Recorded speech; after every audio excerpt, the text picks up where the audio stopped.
The sun was setting over the quiet suburban streets of Atlanta, casting long shadows across the neatly trimmed lawns and parked cars. The air carried a slight chill, signaling the end of another ordinary day.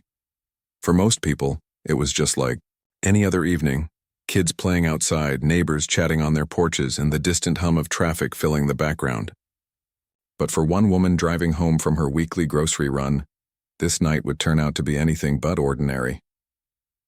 Tasha was behind the wheel of her sleek black sedan, humming softly along with the radio as she navigated the familiar roads.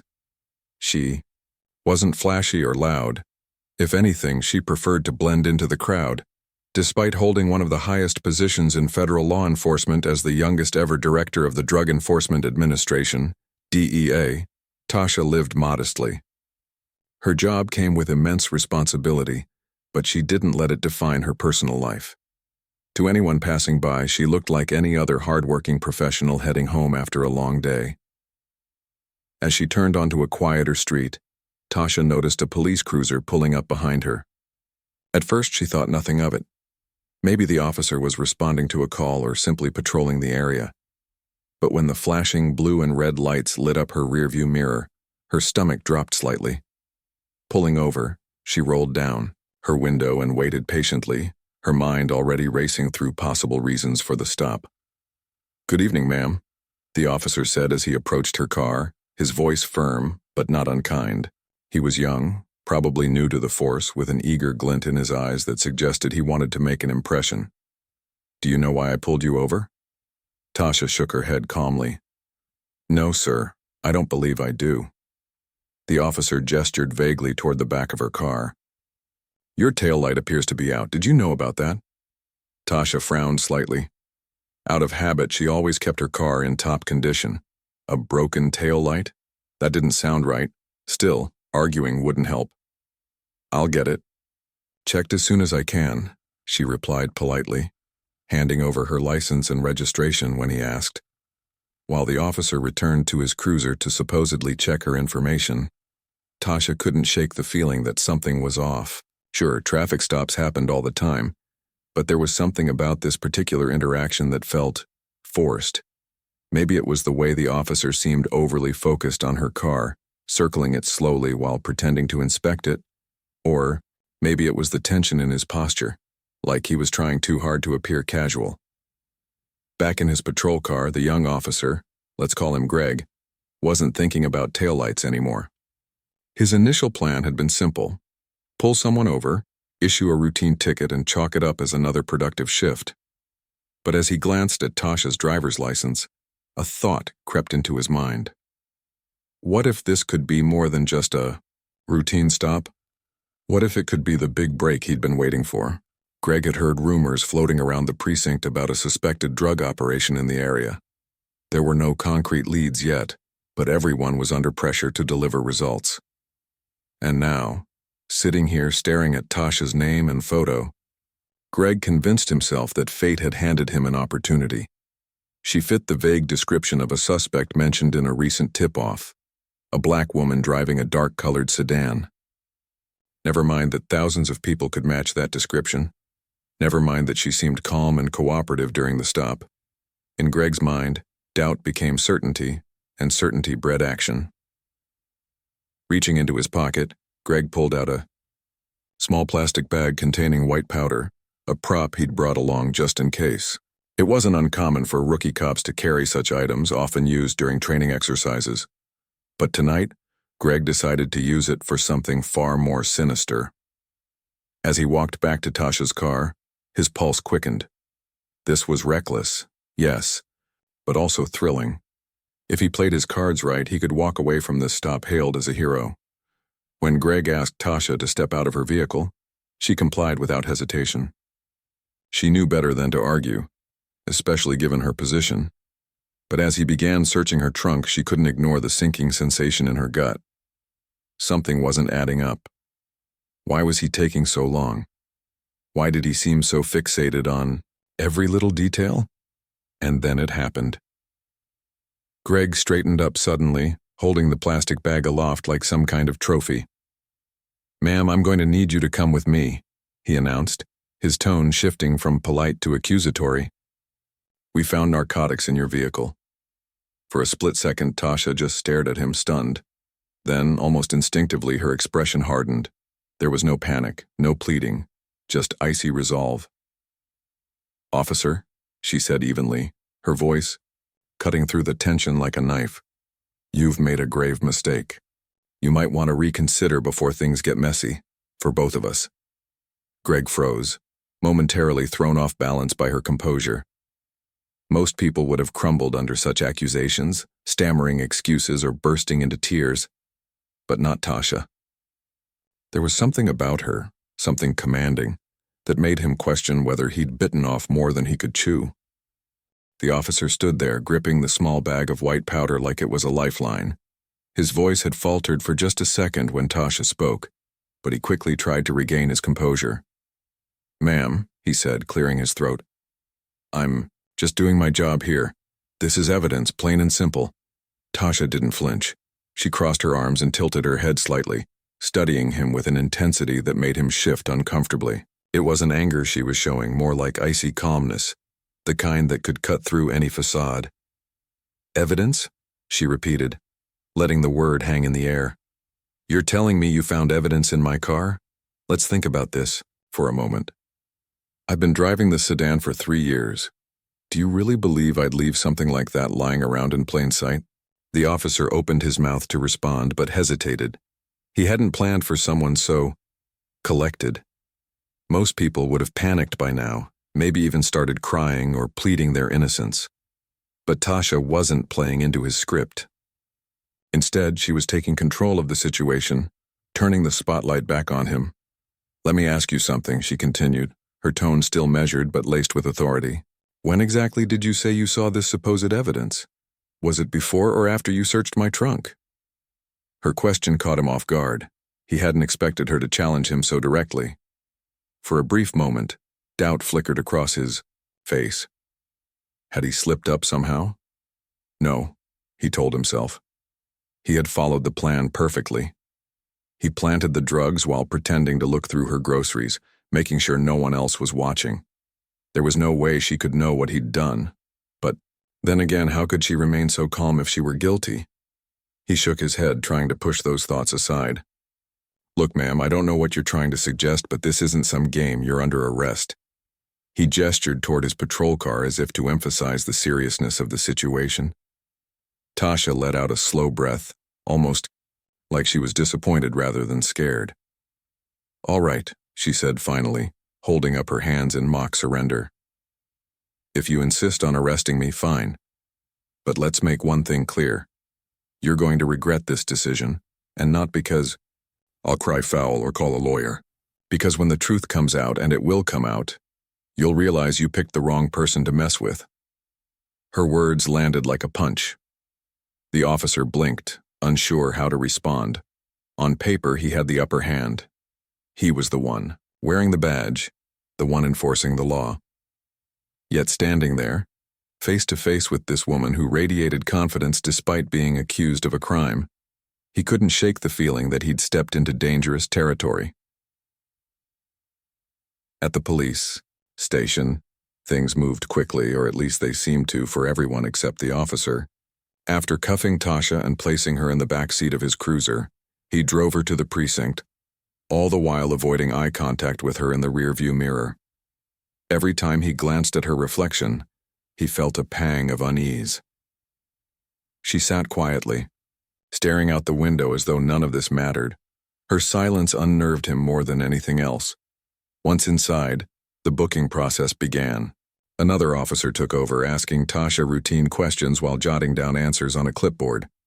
Name, date of birth, address, it was all standard procedure. But when they asked her occupation, Tasha paused for dramatic effect before answering. "I work for the government," she said simply, meeting the officer's gaze. "Specifically, I oversee operations related to drug enforcement." The room went silent. Even the officer who had taken over looked up sharply, his pen hovering mid-air. "Drug enforcement," he echoed, frowning. "What does that mean exactly?" Before Tasha could elaborate, the rookie officer, the one who had arrested her, spoke up nervously. "She's lying," he blurted out, his voice louder than necessary. "She's just trying to throw us off." Tasha raised an eyebrow, her expression unreadable. "Am I?" she asked softly. Then turning to the other officer, she added, "Ask your captain, or better yet, call internal affairs.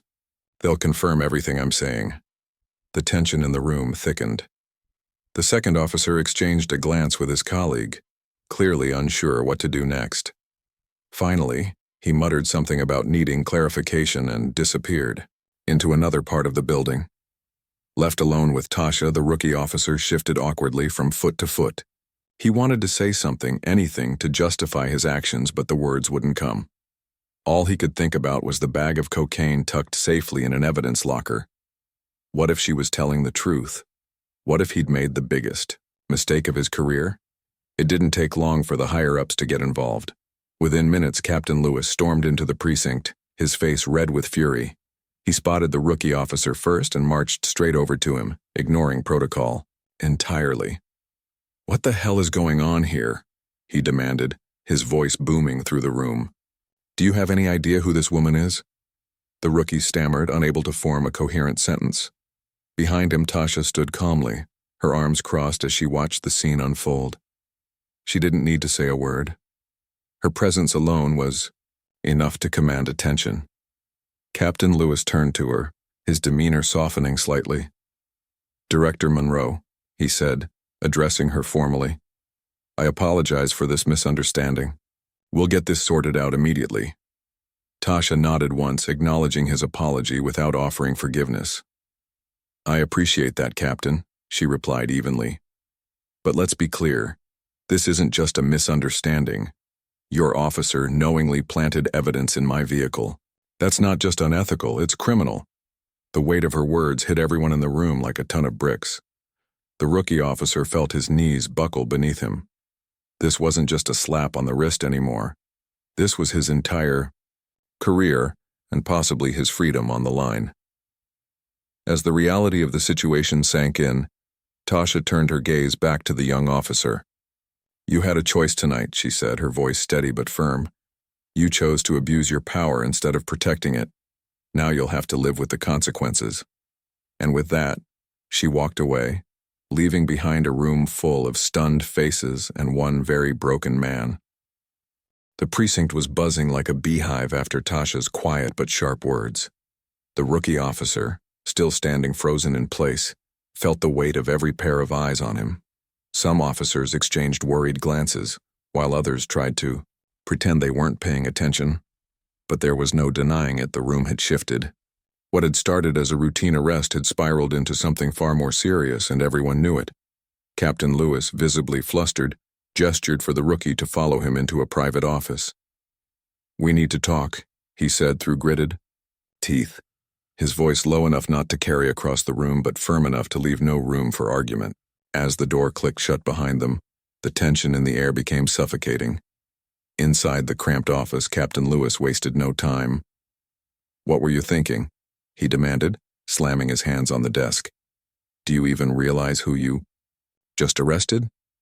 That woman is Director Monroe, one of the most powerful people in federal law enforcement.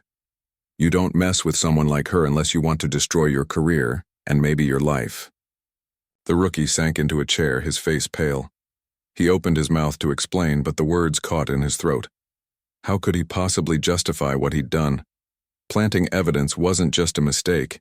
It was a betrayal of everything he'd sworn to uphold when he joined the force.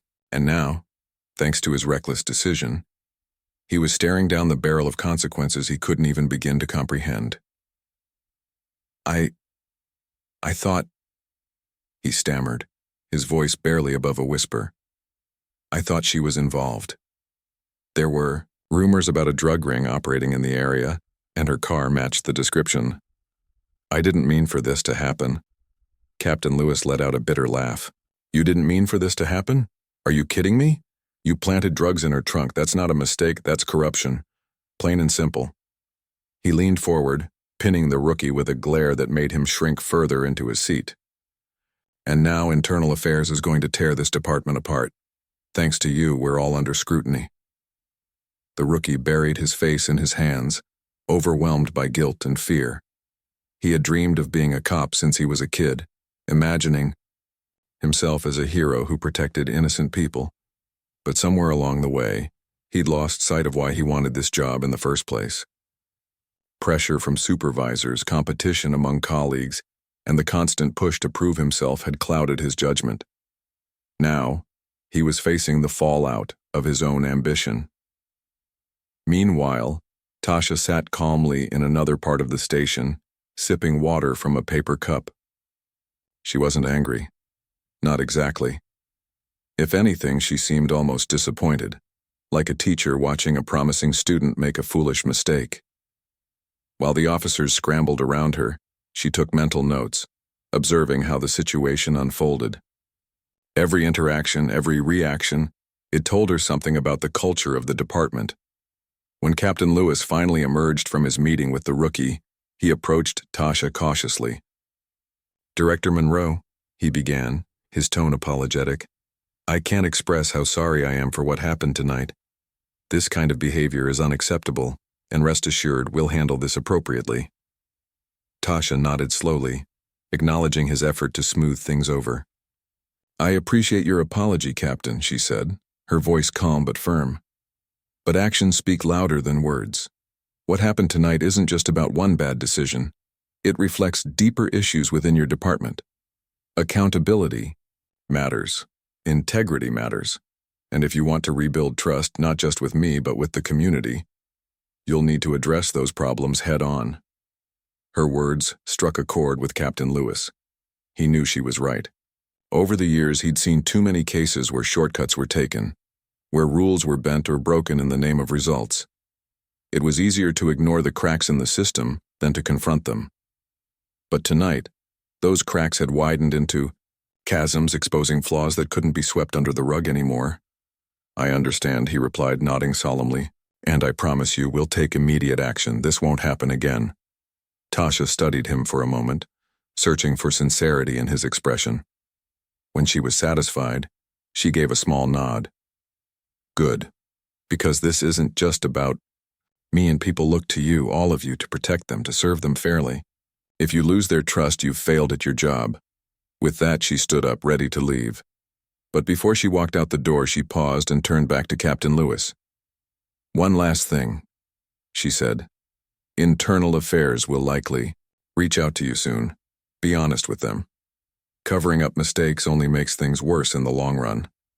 Captain Lewis swallowed hard, nodding again. "Understood, Director."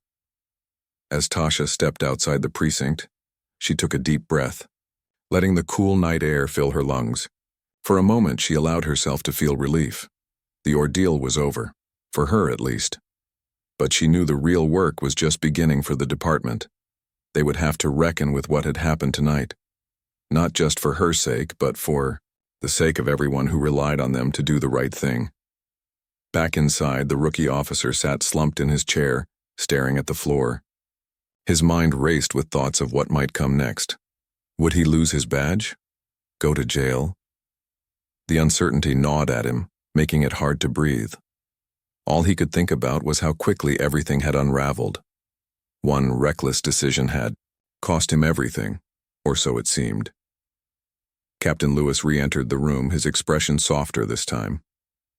"Listen," he said, pulling up a chair across from the rookie. "I'm not going to sugarcoat this. You're in deep trouble. But if you cooperate fully with Internal Affairs and show genuine remorse, there might still be a way to salvage something from this mess." The rookie looked up, hope flickering faintly in his eyes. "What do I need to do?" "Start by owning up to what you did," Captain Lewis replied. "No excuses, no lies, just the truth. And then, you'll need to figure out how to make amends, not just to Director Monroe, but to yourself. This job isn't easy, but it's worth doing right. Don't throw that away because of one stupid mistake." For the first time that night, the rookie felt a glimmer of clarity. He had messed up, badly, but maybe it wasn't too late to fix things. Maybe, just maybe, he could turn this disaster into a lesson. The fallout from the incident spread through the precinct like wildfire. By morning, everyone knew what had happened. Or at least, they thought they did. Whispers filled the hallways, hushed conversations happening in corners and around coffee. Machines. Some officers were angry, others embarrassed, and a few felt vindicated, as if this was proof of flaws they'd long suspected, but never dared to speak about openly. For the rookie officer, life became a living nightmare. His suspension pending investigation meant he wasn't allowed back on duty, but staying home didn't offer much relief either. Every time his phone buzzed, he braced himself for bad news. An email from Internal Affairs, a text from a colleague asking uncomfortable questions, or worse, silence. The isolation gnawed at him, leaving him restless and anxious. He spent hours replaying the events of that night in his mind, dissecting every decision he'd made. What had possessed him to plant evidence? Why hadn't he trusted his instincts when something about Tasha seemed off? She hadn't acted guilty, not even close. If anything, she'd been calm, composed, almost regal in her demeanor. How could he have missed that? But regret didn't change the facts. He'd broken the law, betrayed his oath, and jeopardized not only his own career but also the reputation of the entire department. And now, there was no going back. A few days later, Captain Lewis called a mandatory meeting for all staff. The mood in the briefing room was tense as officers filed in, avoiding each other's eyes. When Tasha walked in, escorted by 2 senior members of Internal Affairs, the room fell silent. Heads turned, whispers died down, and for a moment it felt like everyone was holding their breath. Tasha took her place at the front of the room, standing tall and poised despite the weight of what had happened. She didn't look angry or vengeful. Instead, she carried herself with quiet authority, commanding respect without saying a word. Captain Lewis introduced her briefly before stepping aside, giving her the floor. "Thank you for having me here today," she began, her voice steady and clear. "I know this is an uncomfortable situation for everyone, including myself.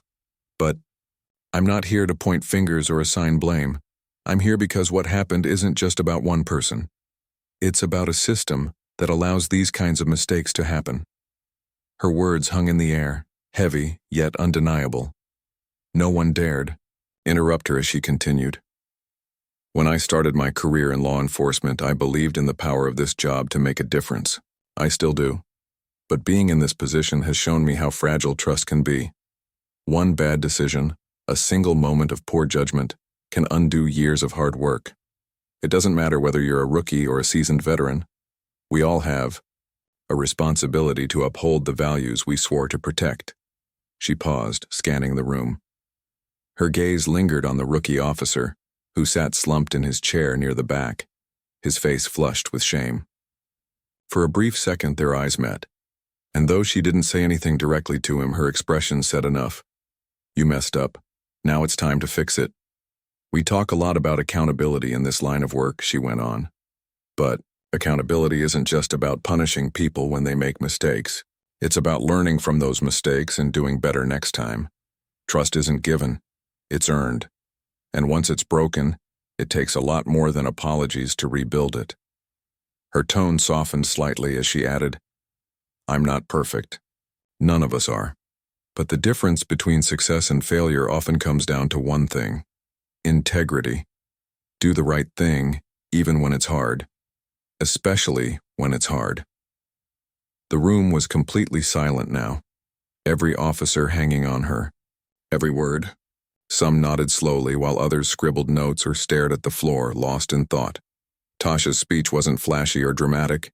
It was simple, honest, and deeply human. And that's what made it so powerful. When she finished speaking, Captain Lewis thanked her and dismissed the group. As officers filed out of the room, many stopped to shake her hand or offer quiet words of gratitude. Even those who had initially doubted her sincerity seemed moved by her message. Later that afternoon, the rookie officer found himself sitting alone in a small conference room, waiting for his turn to meet with Internal Affairs. He had rehearsed what he wanted to say 100 times in his head, but none of it sounded good enough. How could he possibly explain himself without sounding defensive or making excuses? Just as he was starting to spiral into panic mode, Captain Lewis walked in, carrying 2 cups of coffee. "Thought you might need this," he said, handing one to the rookie.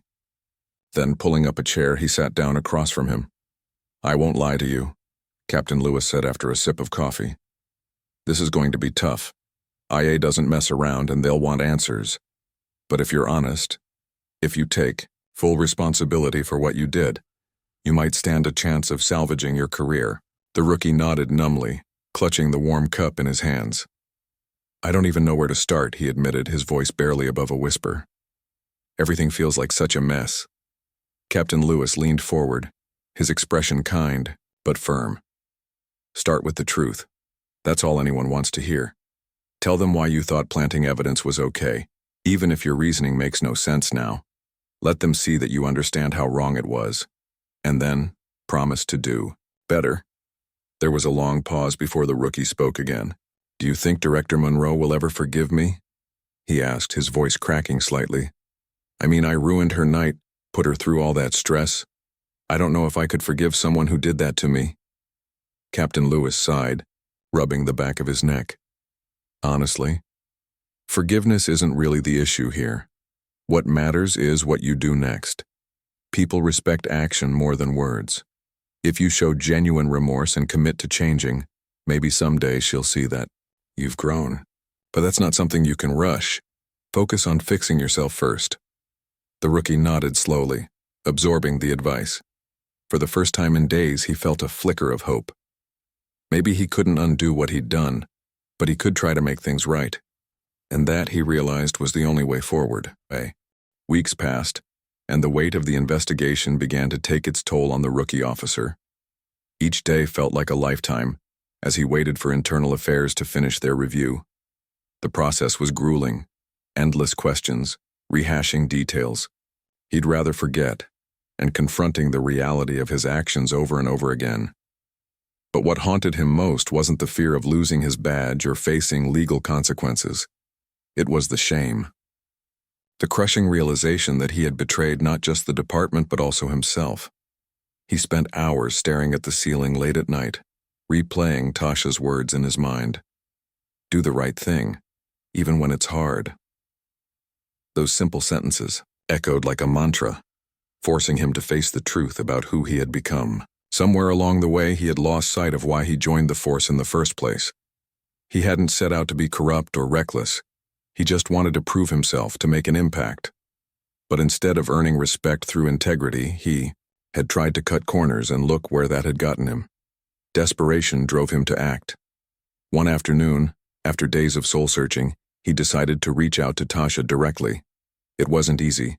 Pride fought against humility every step of the way. But deep down, he knew he owed her more than an apology. He needed to hear from her to understand how she viewed people like him, officers who abused their power. So with trembling hands, he drafted a letter and sent it to her office. To his surprise, Tasha responded within 2 days. She agreed to meet him, not at the precinct, but at a quiet cafe downtown. When he arrived, she was already seated by the window, sipping tea and reading a book. For a moment, he hesitated, unsure if this was a good idea.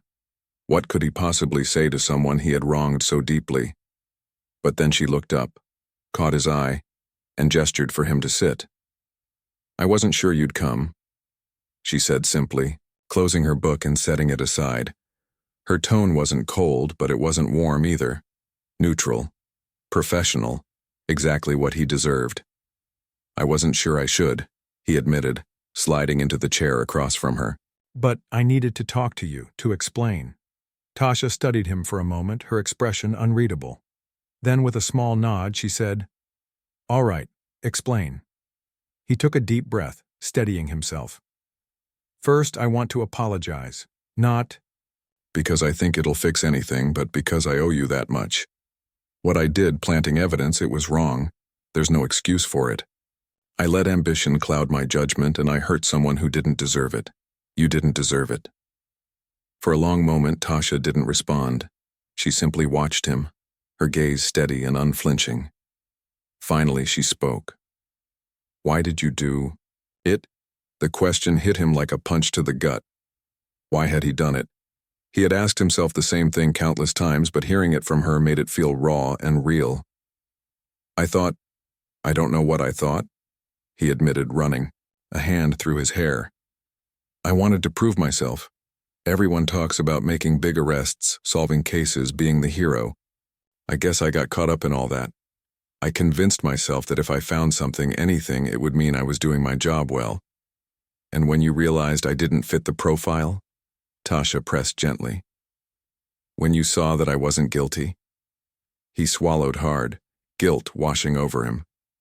By then it was too late. I'd already planted the drugs. I told myself it didn't matter, that I was following procedure, that I was protecting the community. But the truth is, I was protecting my ego. I didn't want to admit I was wrong. Tasha nodded slowly, as if she'd expected this answer. It takes courage to admit that, she said quietly. Most people wouldn't, but it doesn't change what I did, he replied bitterly. And it doesn't undo the damage. No, it doesn't, Tasha agreed. You can't erase the past, but you can decide what happens next. That's up to you. Her words hung in the air between them, heavy yet hopeful. He leaned forward, desperation creeping into his voice. What do I do? How do I fix this? Tasha considered the question carefully before answering. Start by owning your mistake completely. Don't downplay it or try to justify it. Take responsibility publicly, whether that's during your hearing or afterward. Show people you're serious about changing. She paused, taking a sip of tea before continuing. Then focus on learning. Enroll in ethics training programs. Volunteer with community organizations. Do whatever it takes to remind yourself why you joined the force in the first place. Trust isn't given back easily, especially after something like this. You have to earn it. Her advice was straightforward, practical, and undeniably challenging. Yet it gave him a sense of direction, a path forward. For the first time since that fateful night, he felt like maybe, just maybe, redemption wasn't out of reach. Over the next few weeks, the rookie threw himself into self-improvement. He attended workshops on ethical policing, participated in community outreach programs, and sought mentorship from senior officers known for their integrity. Some colleagues still treated him with suspicion, whispering behind his back or giving him icy stares. Others, however, offered support, recognizing his efforts to grow and change. One evening, while volunteering at a youth center, he found himself sitting across from a group of teenagers discussing police-community relations. At Q. First, they eyed him warily, clearly skeptical of his presence, but as he opened up about his own mistakes, the arrest, the planted evidence, the fallout, they began to listen. By the end of the session, one of the teens approached him shyly. You really messed up, huh? The kid said, scratching the back of his neck. The rookie smiled faintly. Yeah, I did, big time. But you're trying to fix it, right? Every day, he replied honestly. It's not easy, but it's worth it. The teen nodded thoughtfully before walking away, leaving the rookie with a renewed sense of purpose. Redemption wasn't going to happen overnight, but each small step brought him closer to becoming the person he once dreamed of being. Months had passed since that fateful night, and life at the precinct slowly returned to a semblance of normalcy. The rookie officer, now reinstated on probation, walked through the halls with a quiet determination. He wasn't the same person he'd been before. The weight of his mistake had reshaped him in ways both painful and profound. His colleagues noticed the change too. Gone was the eager, reckless young man who thought cutting corners would earn him respect. In his place stood someone humbled, cautious and deeply committed to doing things the right way. It wasn't easy.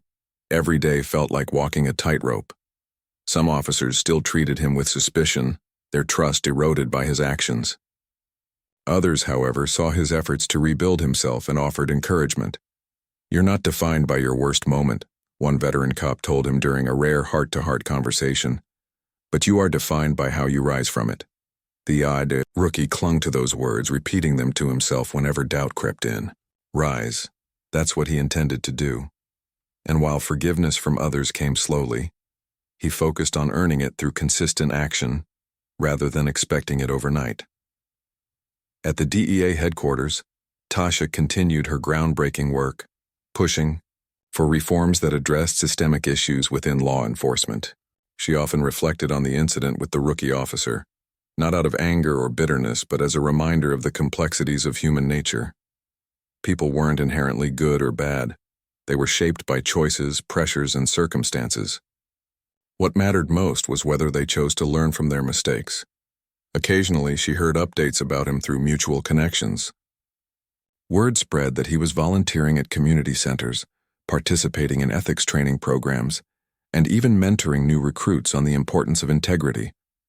While she never publicly acknowledged these efforts, privately, she felt a flicker of pride. Redemption wasn't easy, but he was proving that it was possible. One afternoon, as she prepared for yet another high-stakes meeting, her assistant handed her a small envelope. Inside was a handwritten note. "Director Monroe, thank you for giving me a chance when I didn't deserve one. Your guidance helped me see a path forward, a way to make amends and grow. I'll spend the rest of my career working to restore the trust I broke. Please know that your belief in second chances has changed my life forever. Sincerely, a grateful officer." Tasha read the note twice, a faint smile tugging at the corners of her mouth. She didn't respond to it directly, but she kept the letter tucked away in her desk drawer. A reminder that even in moments of failure, there was potential for transformation. Back at the precinct, the rookie officer found himself assigned to a new partner, a seasoned detective known for her sharp instincts and no-nonsense attitude. On their first shift together, she gave him a quick once-over before speaking. "I hear you've had quite the journey," she said bluntly, her tone neutral but probing. He nodded, bracing himself for judgment. "Yeah, I messed up big time. But I'm trying to do better." To his surprise, she smirked slightly. "Good. Because I don't tolerate nonsense and I sure as hell don't play favorites. If you're serious about changing, prove it. Actions speak louder than words." From that moment on, their partnership became a turning point in his career. Under her watchful eye, he learned the value of patience, teamwork, and genuine service. Together, they tackled cases ranging from petty thefts to more complex investigations, always prioritizing fairness and accountability. Slowly but surely, he began to rebuild his reputation, not as someone seeking glory, but as a reliable, trustworthy officer dedicated to protecting the community. Meanwhile, Tasha's influence extended beyond individual stories like his. Her speech at the precinct months earlier had sparked a ripple effect, inspiring departments across the country to reevaluate their practices. Training programs emphasized empathy and ethical decision-making, while community outreach initiatives aimed to bridge gaps between law enforcement and marginalized groups. Though progress was slow, signs of change were undeniable. One evening, as Tasha drove home after a long day, she passed through the same suburban streets where everything had begun. The memory of that traffic stop lingered in her mind, but instead of anger, she felt a sense of hope. That night had been a collision of two worlds, one driven by ambition gone awry, the other rooted in justice and integrity. Out of that collision emerged a lesson worth sharing. Redemption is possible, but it requires effort, humility, and a willingness to confront uncomfortable truths. As she pulled into her driveway, Tasha allowed herself a moment of reflection. The road ahead, for law enforcement, for communities, for humanity itself, was far from perfect. But every step taken toward accountability and compassion brought them closer to a brighter future. And sometimes, all it took was one person choosing to rise above their mistakes to remind everyone else of what was possible. The rookie officer, now standing tall in his uniform, embodied that possibility. Though scars remained from his past errors, they served as reminders of how far he'd come and how much farther he could go. Redemption wasn't just about fixing what was broken. It was about building something stronger, better, and more enduring in its place. And so, as the sun set over Atlanta once again, casting golden light across the city, two lives intertwined by fate moved forward separately, yet united by a shared commitment to growth, integrity, and hope.